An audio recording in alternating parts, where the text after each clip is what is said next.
তো নমস্কাৰ বন্ধুসকল, আপোনালোকৰ বাবে আজি ভিডিঅ'টো কিন্তু এটা গুৰুত্বপূৰ্ণ ভিডিঅ' হ'বলৈ গৈ আছে। যিহেতু অৰুণোদয় আঁচনি যিসকল লোকে আবেদন কৰা নাছিলে সিহঁতৰ বাবে এটা ভাল খবৰ। আৰু যিহেতু আবেদন কৰিছিলে আৰু কি এতিয়া আপোনালোকৰ আপডেট আহিছে, কি আপডেট কৰিব লাগিব, ভিডিঅ'টো ষ্টেপ বাই ষ্টেপ দেখুৱাই দিওঁ। আপুনি ভিডিঅ'টো স্কিপ নকৰাকৈ ভিডিঅ'টো শেষলৈকে চাব। তো ফ্ৰেণ্ডসকল, আপোনালোকে 1 আৰু 2.0 কিন্তু অলৰেডি কমপ্লিট হৈ গৈছে। এতিয়া জাষ্ট নিৰ্বাচন চলি আছে। তো নিৰ্বাচনৰ পিছতহে আপোনালোকৰ আকৌ কেৱল তোমাৰ অৰুণোদয় 3.0 হয়, এইটো কিন্তু এপ্লাই কৰিবৰ কাৰণে আকৌ কিন্তু এটা ৱেবছাইট খুলি দিয়া হ'ব।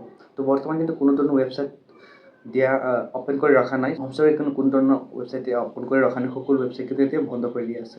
আৰু এতিয়া কিছুমান কিন্তু দালালে মানুহৰ পৰা কিন্তু 200, 300, 500 টকাকৈ লৈ কিন্তু অৰুণোদয় কৰি দিম বুলি কিন্তু পূৰা মানে ফৰ্ম কিছুমান ফিল আপ কৰিছে। কিন্তু এই ফৰ্মখন আপোনালোকে ফিল আপ নকৰিব। এই ফৰ্মখন ডাইৰেক্টলি কি হয়, এইটো এটা ভুৱা ফৰ্ম হয়। এইটো কোনো ধৰণৰ ভেলু নাই। তো এইটো জাষ্ট আপোনালোকৰ টকা খাই আছে। তো এনেকুৱা দালালৰ পৰা আপোনালোকে কি কৰিব লাগিব, বাচি থাকিব লাগিব, যাতে এইবোৰ দালালে দুষ্কৃতিত আপোনালোকে নপৰে। আপোনালোকে সিহঁতক টকা নিদিব। আৰু এতিয়া কোনো ধৰণৰ অৰুণোদয় চলি থকা নাই। তো অৰুণোদয় যেতিয়া সময় হ'ব তেতিয়া মই ভিডিঅ' বনাই আপোনালোকক জনাই দিম। কিন্তু এতিয়া কোনো ধৰণৰ অৰুণোদয় আবেদন কৰিবৰ কাৰণে কোনো ধৰণৰ সুবিধা অসম চৰকাৰে দিয়া নাই।